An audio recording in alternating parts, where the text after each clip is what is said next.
英語聞き流しリスニング、英語テキストと MP3 ダウンロード、その他の物語はホームページからお聞きいただけます。88thpp.com 88thpp.com A Dog of Flanders. Nello and Patriski were left all alone in the world. They were friends in a friendship closer than brotherhood. Nello was a little Ardennes, Patriski was a big Fleming. They were both of the same age by length of years, yet one was still young, and the other was already old. They had dwelt together almost all their days, both were orphaned and destitute, and owed their lives to the same hand. It had been the beginning of the tie between them, their first bond of sympathy, and it had strengthened day by day, and had grown with their growth, firm and indissoluble, until they loved one another very greatly. Their home was a little hut on the edge of a little village, a Flemish village a league from Antwerp, set amidst flat breadths of pasture and corn lands, with long lines of poplars and of alders bending in the breeze on the edge of the great canal which ran through it. It had about a score of houses and homesteads, with shutters of bright green or sky blue, and roofs rose red or black and white, and walls whitewashed until they shone in the sun like snow.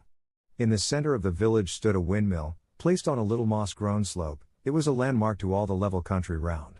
It had once been painted scarlet, sails and all, but that had been in its infancy, half a century or more earlier, when it had ground wheat for the soldiers of Napoleon, and it was now a ruddy brown, tanned by wind and weather.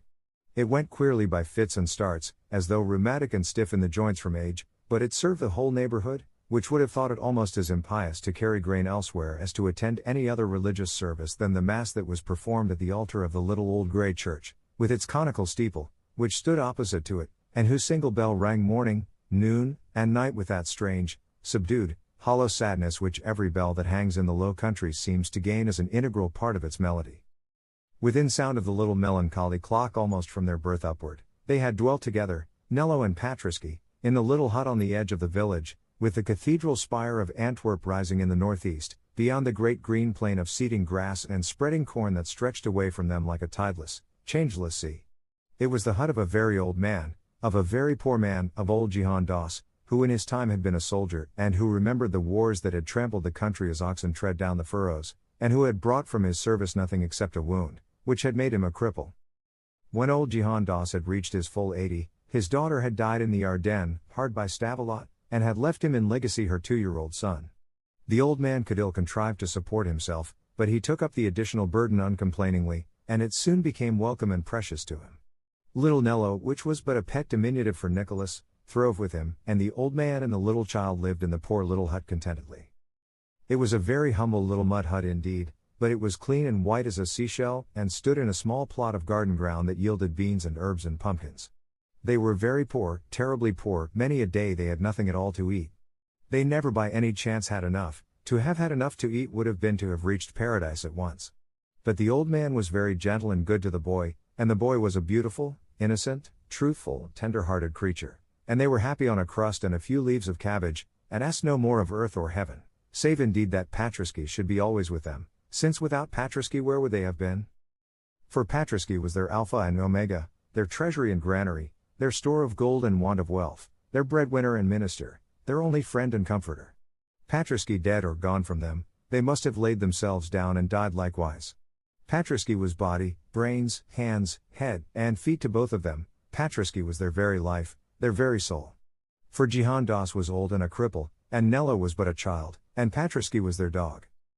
A dog of Flanders, yellow of hide, large of head and limb, with wolf-like ears that stood erect, and legs bowed and feet widened in the muscular development wrought in his breed by many generations of hard service. Patriski came of a race which had toiled hard and cruelly from sire to son in Flanders many a century, slaves of slaves, dogs of the people, beasts of the shafts and the harness, creatures that lived straining their sinews in the gall of the cart, and died breaking their hearts on the flints of the streets. Patriski had been born of parents who had labored hard all their days over the sharp-set stones of the various cities and the long, shadowless, weary roads of the two Flanders and of Brabant. He had been born to no other heritage than those of pain and of toil. He had been fed on curses and baptized with blows. Why not? It was a Christian country, and Patriski was but a dog. Before he was fully grown he had known the bitter gall of the cart and the collar. Before he had entered his 13th month he had become the property of a hardware dealer, who was accustomed to wander over the land north and south, from the blue sea to the green mountains. They sold him for a small price, because he was so young. This man was a drunkard and a brute. The life of Patrisky was a life of hell. To deal the tortures of hell on the animal creation is a way which the Christians have of showing their belief in it. His purchaser was a sullen, ill-living, brutal Brabant was, who heaped his cart full with pots and pans and flagons and buckets, and other wares of crockery and brass and tin, and left Patrisky to draw the load as best he might, whilst he himself lounged idly by the side in fat and sluggish ease, smoking his black pipe and stopping at every wine shop or café on the road. Happily for Patrisky, or unhappily, he was very strong. He came of an iron race, long born and bred to such cruel travail, so that he did not die, but managed to drag on a wretched existence under the brutal burdens, the scarifying lashes, the hunger, the thirst, the blows, the curses, and the exhaustion which are the only wages with which the Flemings repay the most patient and laborious of all their four-footed victims. One day, after 2 years of this long and deadly agony, Patrisky was going on as usual along one of the straight, dusty, unlovely roads that lead to the city of Rubens. It was full midsummer and very warm. His cart was very heavy, piled high with goods in metal and in earthenware.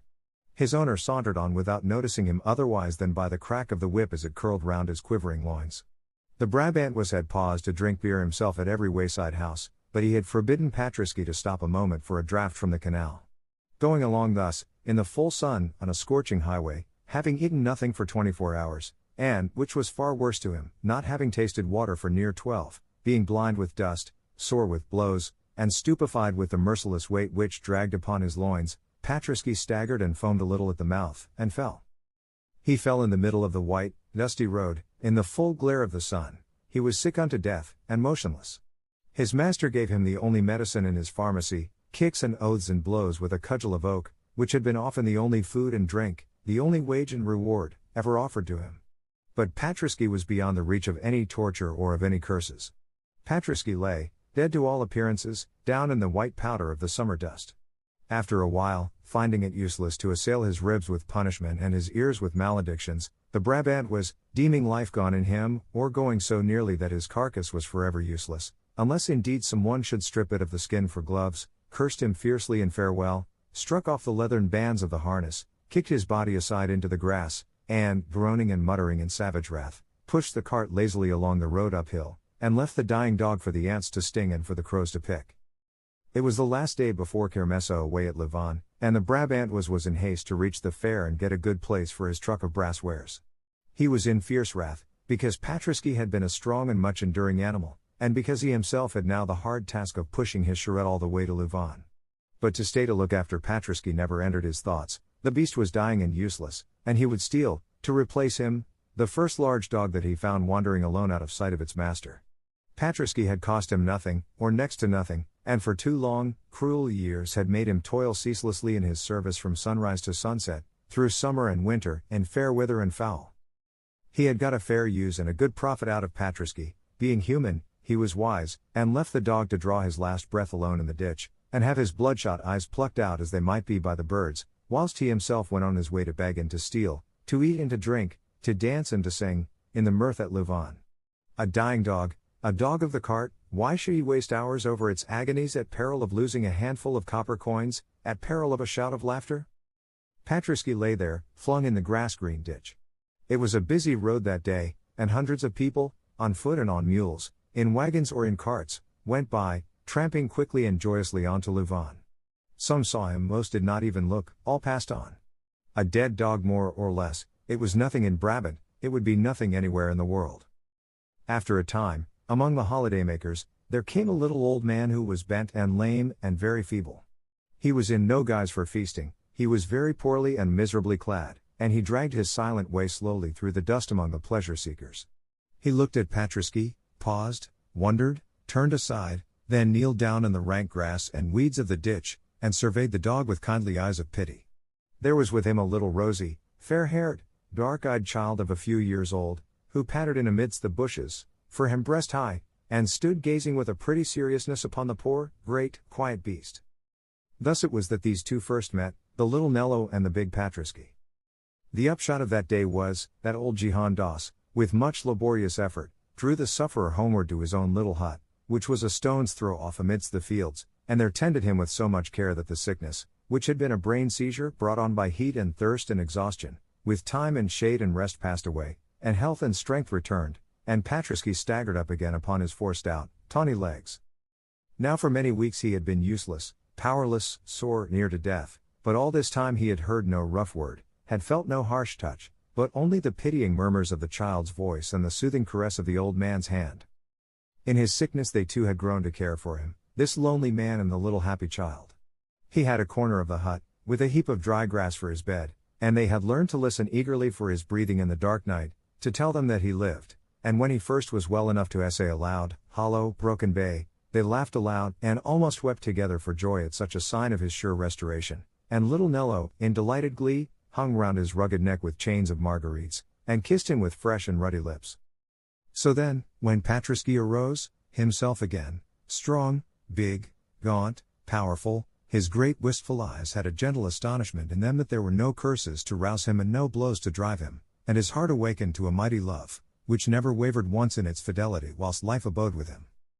But Patriski, being a dog, was grateful. Patriski lay pondering long with grave, tender, musing brown eyes, watching the movements of his friends. Now, the old soldier, Jihan Das, could do nothing for his living but limp about a little with a small cart, with which he carried daily the milk cans of those happier neighbors who owned cattle away into the town of Antwerp.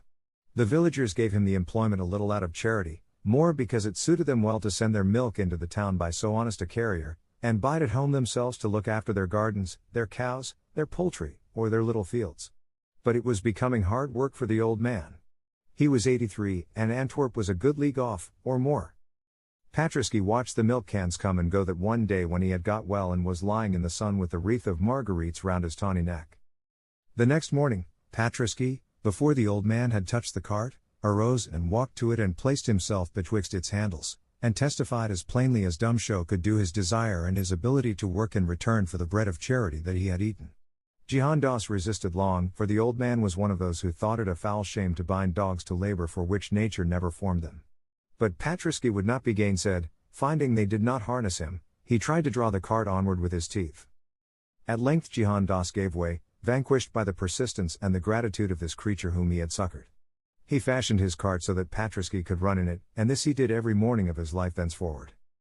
When the winter came, Jihan Das thanked the blessed fortune that had brought him to the dying dog in the ditch that fair day of Louvain, for he was very old, and he grew feebler with each year, and he would ill have known how to pull his load of milk cans over the snows and through the deep ruts in the mud if it had not been for the strength and the industry of the animal he had befriended.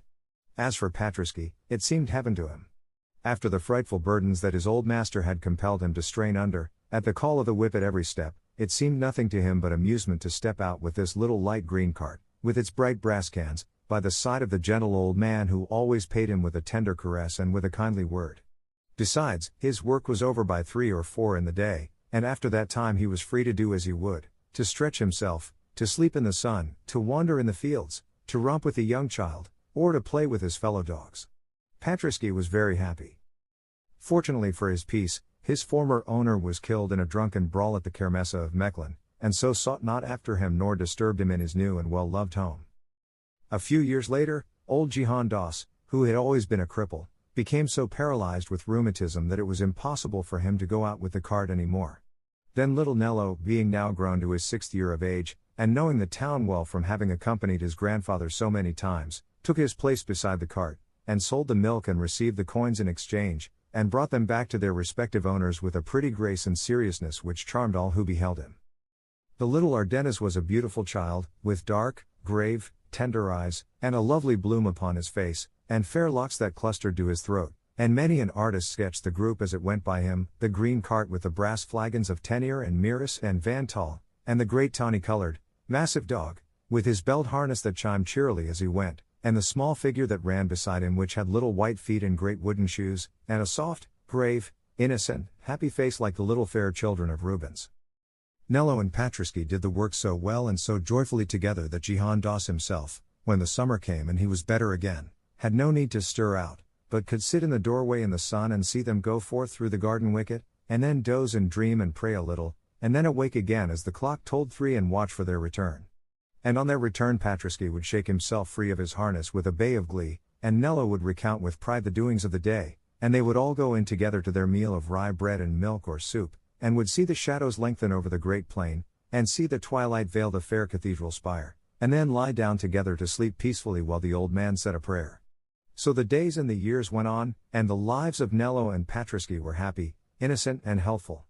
In the spring and summer especially were they glad. Flanders is not a lovely land, and around the burg of Rubens it is perhaps least lovely of all.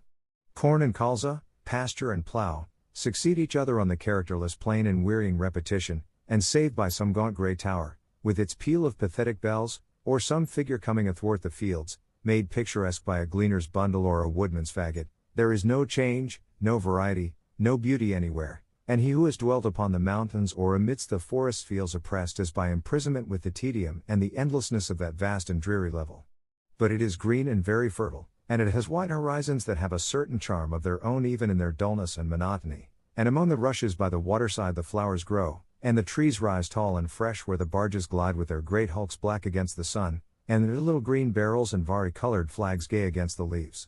Anyway, there is greenery and breadth of space enough to be as good as beauty to a child and a dog, and these two asked no better, when their work was done, than to lie buried in the lush grasses on the side of the canal, and watch the cumbrous vessels drifting by and bring the crisp salt smell of the sea among the blossoming scents of the country summer.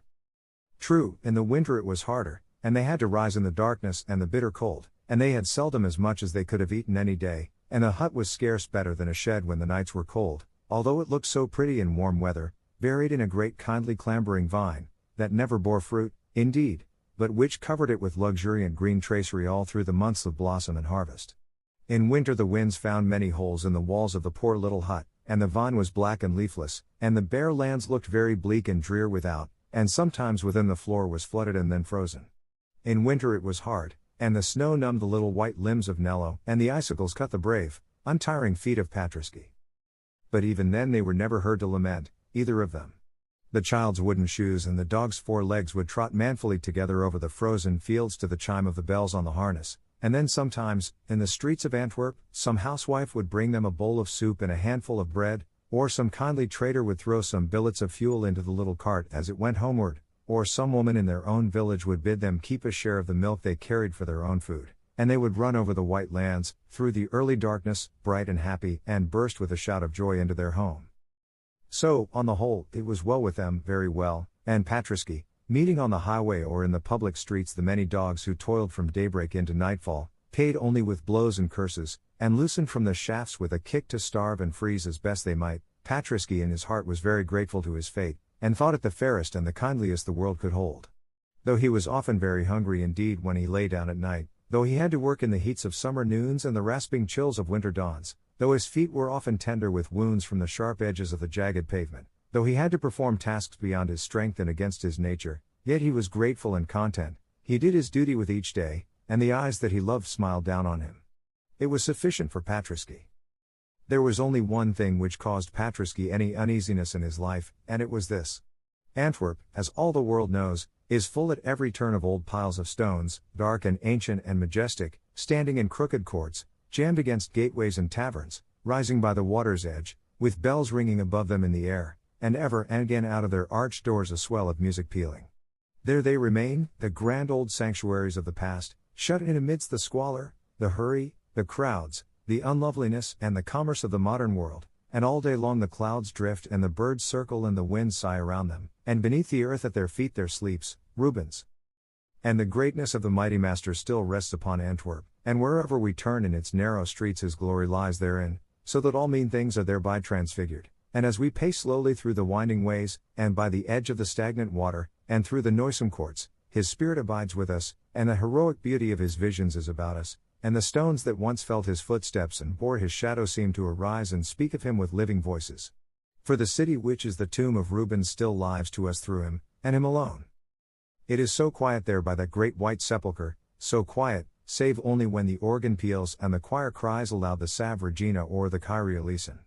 Sure no artist ever had a greater gravestone than that pure marble sanctuary gives to him in the heart of his birthplace in the chancel of St. Jacques.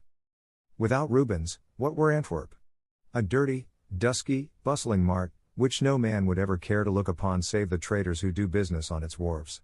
With Rubens, to the whole world of men it is a sacred name, a sacred soil, a Bethlehem where a God of art saw light, a Golgotha where a god of art lies dead. O nations! Closely should you treasure your great men, for by them alone will the future know of you. Flanders in her generations has been wise. In his life she glorified this greatest of her sons, and in his death she magnifies his name. But her wisdom is very rare. Now, the trouble of Patrisky was this.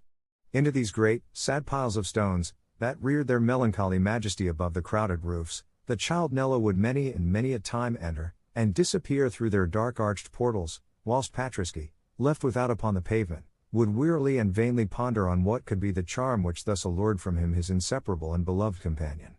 Once or twice he did essay to see for himself, clattering up the steps with his milk cart behind him, but thereon he had been always sent back again summarily by a tall custodian in black clothes and silver chains of office, and fearful of bringing his little master into trouble, he desisted, and remained couched patiently before the churches until such time as the boy reappeared. It was not the fact of his going into them which disturbed Patrisky. He knew that people went to church, all the village went to the small, tumble-down, grey pile opposite the red windmill. What troubled him was that little Nello always looked strangely when he came out, always very flushed or very pale, and whenever he returned home after such visitations would sit silent and dreaming, not caring to play, but gazing out at the evening skies beyond the line of the canal, very subdued and almost sad. What was it? Wondered Patrisky. He thought it could not be good or natural for the little lad to be so grave, and in his dumb fashion he tried all he could to keep Nello by him in the sunny fields or in the busy marketplace. But to the churches Nello would go, most often of all would he go to the great cathedral, and Patrisky, left without on the stones by the iron fragments of Quentin Matsis's gate, would stretch himself and yawn and sigh, and even howl now and then, all in vain, until the doors closed and the child perforce came forth again, and winding his arms about the dog's neck would kiss him on his broad, tawny-colored forehead, and murmur always the same words, "If I could only see them, Patrisky. If I could only see them." What were they? Pondered Patrisky, looking up with large, wistful, sympathetic eyes. One day, when the custodian was out of the way and the doors left ajar, he got in for a moment after his little friend and saw. They were two great covered pictures on either side of the choir. Nello was kneeling, wrapped as in an ecstasy, before the altar picture of the Assumption, and when he noticed Patrisky, and rose and drew the dog gently out into the air, his face was wet with tears, and he looked up at the veiled places as he passed them, and murmured to his companion, "It is so terrible not to see them, Patrisky, just because one is poor and cannot pay." He never meant that the poor should not see them when he painted them, I am sure. He would have had us see them any day, every day, that I am sure. And they keep them shrouded there, shrouded in the dark, the beautiful things, and they never feel the light, and no eyes look on them, unless rich people come and pay. If I could only see them, I would be content to die. But he could not see them, and Patrisky could not help him, for to gain the silver piece that the church exacts as the price for looking on the glories of the elevation of the cross and the descent of the cross was a thing as utterly beyond the powers of either of them as it would have been to scale the heights of the cathedral spire. They had never so much as a sou to spare. If they cleared enough to get a little wood for the stove, a little broth for the pot, it was the utmost they could do. And yet the heart of the child was set in sore and endless longing upon beholding the greatness of the two veiled Rubens. The whole soul of the little Ardennes thrilled and stirred with an absorbing passion for art. Going on his ways through the old city in the early days before the sun or the people had risen, Nello, who looked only a little peasant boy, with a great dog drawing milk to sell from door to door, was in a heaven of dreams whereof Rubens was the god. Nello, cold and hungry, with stockingless feet in wooden shoes, and the winter winds blowing among his curls and lifting his poor thin garments, was in a rapture of meditation, wherein all that he saw was the beautiful fair face of the Mary of the Assumption, with the waves of her golden hair lying upon her shoulders, and the light of an eternal sun shining down upon her brow. Nello, reared in poverty, and buffeted by fortune, and untaught in letters, and unheeded by men, had the compensation or the curse which is called genius. No one knew it. He as little as any. No one knew it. Only indeed Patrisky, who, being with him always, saw him draw with chalk upon the stones any and everything that grew or breathed, heard him on his little bed of hay murmur all manner of timid, pathetic prayers to the spirit of the great master, watched his gaze darken and his face radiate at the evening glow of sunset or the rosy rising of the dawn, and felt many and many a time the tears of a strange, nameless pain and joy, mingled together, fall hotly from the bright young eyes upon his own wrinkled yellow forehead. I should go to my grave quite content if I thought, Nello, that when thou growest a man thou couldst own this hut and a little plot of ground, and labor for thyself, and be called boss by thy neighbors, said the old man Jehan many an hour from his bed. For to own a bit of soil, and to be called Bos, master, by the hamlet round, is to have achieved the highest ideal of a Flemish peasant, and the old soldier, who had wandered over all the earth in his youth, and had brought nothing back, deemed in his old age that to live and die on one spot in contented humility was the fairest fate he could desire for his darling. But Nello said nothing. The same leaven was working in him that in other times begat Rubens and your dance and the Van Eycks, and all their wondrous tribe, and in times more recent begat in the green country of the Ardennes, where the muse washes the old walls of Dijon, the great artist of the Patroclus, whose genius is too near us for us aright to measure its divinity. Nello dreamed of other things in the future than of tilling the little root of earth, and living under the wattle roof, and being called Bos by neighbors a little poorer or a little less poor than himself. The cathedral spire, where it rose beyond the fields in the ruddy evening skies or in the dim, grey, misty mornings, said other things to him than this. But these he told only to Patriski, whispering, childlike, his fancies in the dog's ear when they went together at their work through the fogs of the daybreak, or lay together at their rest among the rustling rushes by the water's side. For such dreams are not easily shaped into speech to awake the slow sympathies of human auditors, and they would only have sorely perplexed and troubled the poor old man bedridden in his corner, who, for his part, whenever he had trodden the streets of Antwerp, had thought the daub of blue and red that they called a Madonna, on the walls of the wine shop where he drank his sou's worth of black beer, quite as good as any of the famous altarpieces for which the stranger folk travelled far and wide into Flanders from every land on which the good sun shone. There was only one other beside Patriski to whom Nello could talk at all of his daring fantasies. This other was little Alois, who lived at the old red mill on the grassy mound, and whose father, the miller, was the best-to-do husbandman in all the village. Little Alois was only a pretty baby with soft round, rosy features, made lovely by those sweet dark eyes that the Spanish rule has left in so many a Flemish face, in testimony of the Alvan dominion, as Spanish art has left broad-sown throughout the country majestic palaces and stately courts, gilded house fronts and sculptured lintels, histories in blazonry and poems in stone. Little Alois was often with Nello and Patriski. They played in the fields, they ran in the snow, they gathered the daisies and bilberries, they went up to the old grey church together, and they often sat together by the broad wood fire in the mill house. Little Alois, indeed, was the richest child in the hamlet. She had neither brother nor sister, her blue serge dress had never a hole in it, at Kermesse she had as many gilded nuts and agnidae in sugar as her hands could hold, and when she went up for her first communion her flaxen curls were covered with a cap of richest Mechlin lace, which had been her mother's and her grandmother's before it came to her. Men spoke already, though she had but 12 years, of the good wife she would be for their sons to woo and win, but she herself was a little gay, simple child, in nowise conscious of her heritage, and she loved no playfellows so well as Jehan Das's grandson and his dog. One day her father, Bos Kojes, a good man, but somewhat stern, came on a pretty group in the long meadow behind the mill, where the aftermath had that day been cut. It was his little daughter sitting amidst the hay, with the great tawny head of Patriski on her lap, and many wreaths of poppies and blue cornflowers round them both, on a clean smooth slab of pine with the boy Nello drew their likeness with a stick of charcoal. The miller stood and looked at the portrait with tears in his eyes, it was so strangely like, and he loved his only child closely and well. Then he roughly chid the little girl for idling there whilst her mother needed her within, and sent her indoors crying and afraid. Then, turning, he snatched the wood from Nello's hands. "Dost do much of such folly?" he asked, but there was a tremble in his voice. Nello colored and hung his head. "I draw everything I see," he murmured. The miller was silent, then he stretched his hand out with a franc in it. "It is folly, as I say, an evil waste of time, nevertheless, it is like Alois, and will please the house mother. Take this silver bit for it and leave it for me." The color died out of the face of the young Ardennes, he lifted his head and put his hands behind his back.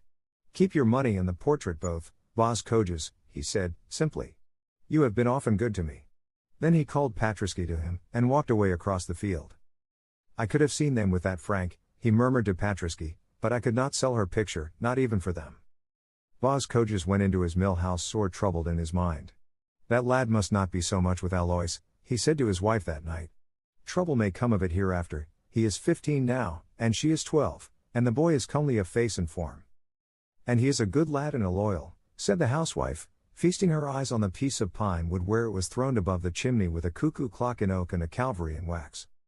"Yea, I do not gainsay that," said the miller, draining his pewter flagon.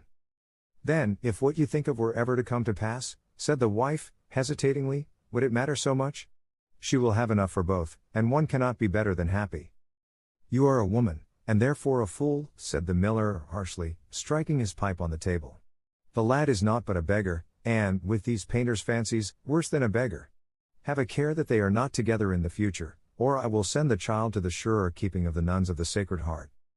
The poor mother was terrified, and promised humbly to do his will. Not that she could bring herself altogether to separate the child from her favorite playmate, nor did the miller even desire that extreme of cruelty to a young lad who was guilty of nothing except poverty. But there were many ways in which little Alois was kept away from her chosen companion, and Nello, being a boy proud and quiet and sensitive, was quickly wounded, and ceased to turn his own steps and those of Patriski, as he had been used to do with every moment of leisure, to the old red mill upon the slope. What his offence was he did not know. He supposed he had in some manner angered Bas Coges by taking the portrait of Alois in the meadow, and when the child who loved him would run to him and nestle her hand in his, he would smile at her very sadly and say with a tender concern for her before himself, "Nay, Alois, do not anger your father. He thinks that I make you idle, dear, and he is not pleased that you should be with me. He is a good man and loves you well, we will not anger him, Alois." But it was with a sad heart that he said it, and the earth did not look so bright to him as it had used to do when he went out at sunrise under the poplars down the straight roads with Patriski. The old red mill had been a landmark to him, and he had been used to pause by it, going and coming, for a cheery greeting with its people as her little flaxen head rose above the low mill wicket, and her little rosy hands had held out a bone or a crust to Patriski. Now the dog looked wistfully at a closed door, and the boy went on without pausing, with a pang at his heart, and the child sat within with tears dropping slowly on the knitting to which she was set on her little stool by the stove, and Bas Coges, working among his sacks and his mill gear, would harden his will and say to himself, "It is best so. The lad is all but a beggar, and full of idle, dreaming fooleries. Who knows what mischief might not come of it in the future?"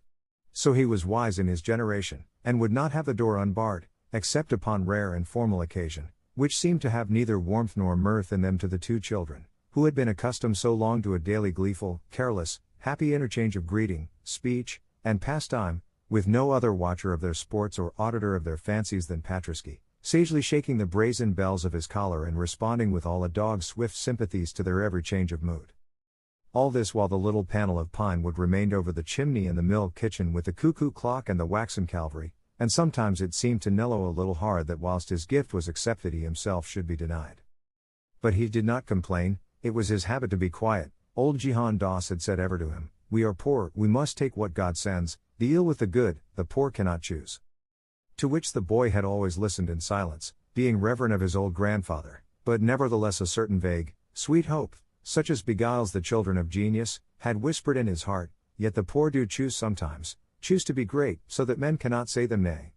And he thought so still in his innocence, and one day, when the little Alois, finding him by chance alone among the cornfields by the canal, ran to him and held him close, and sobbed piteously because the morrow would be her saint's day, and for the first time in all her life her parents had failed to bid him to the little supper and romp in the great barns with which her feast day was always celebrated, Nello had kissed her and murmured to her in firm faith, "It shall be different one day, Alois. One day that little bit of pine wood that your father has of mine shall be worth its weight in silver, and he will not shut the door against me then. Only love me always, dear little Alois, only love me always, and I will be great." "And if I do not love you?" the pretty child asked, pouting a little through her tears, and moved by the instinctive coquetries of her sex. Nello's eyes left her face and wandered to the distance, where in the red and gold of the Flemish night the cathedral spire rose. There was a smile on his face so sweet and yet so sad that little Alois was awed by it. "I will be great still," he said under his breath, "great still, or die, Alois." "You do not love me," said the little spoiled child, pushing him away, but the boy shook his head and smiled, and went on his way through the tall yellow corn, seeing as in a vision some day in a fair future when he should come into that old familiar land and ask Alois of her people, and be not refused or denied, but received in honor, whilst the village folk should throng to look upon him and say in one another's ears, "Dost see him? He is a king among men, for he is a great artist and the world speaks his name, and yet he was only our poor little Nello, who was a beggar as one may say, and only got his bread by the help of his dog." And he thought how he would fold his grandsire in furs and purples, and portray him as the old man is portrayed in the family in the chapel of Saint Jacques, and of how he would hang the throat of Patriski with a collar of gold, and place him on his right hand, and say to the people, "This was once my only friend," and of how he would build himself a great white marble palace, and make to himself luxuriant gardens of pleasure, on the slope looking outward to where the cathedral spire rose, and not dwell in it himself, but summoned to it, as to a home, all men young and poor and friendless, but of the will to do mighty things, and of how he would say to them always, if they sought to bless his name, nay, do not thank me, thank Rubens. Without him, what should I have been? And these dreams, beautiful, impossible, innocent, free of all selfishness, full of heroical worship, were so closely about him as he went that he was happy, happy even on this sad anniversary of Aloysius' Saint's Day, when he and Patriski went home by themselves to the little dark hut and the meal of black bread, whilst in the mill house all the children of the village sang and laughed, and ate the big round cakes of Dijon and the almond gingerbread of Brabant, and danced in the great barn to the light of the stars and the music of flute and fiddle. Never mind, Patriski, he said, with his arms round the dog's neck as they both sat in the door of the hut, where the sounds of the mirth at the mill came down to them on the night air. Never mind. It shall all be changed by and by. 英語聞き流しリスニング、英語テキストと MP3 ダウンロード、その他の物語はホームページからお聞きいただけます。88thpp.com 88thpp.com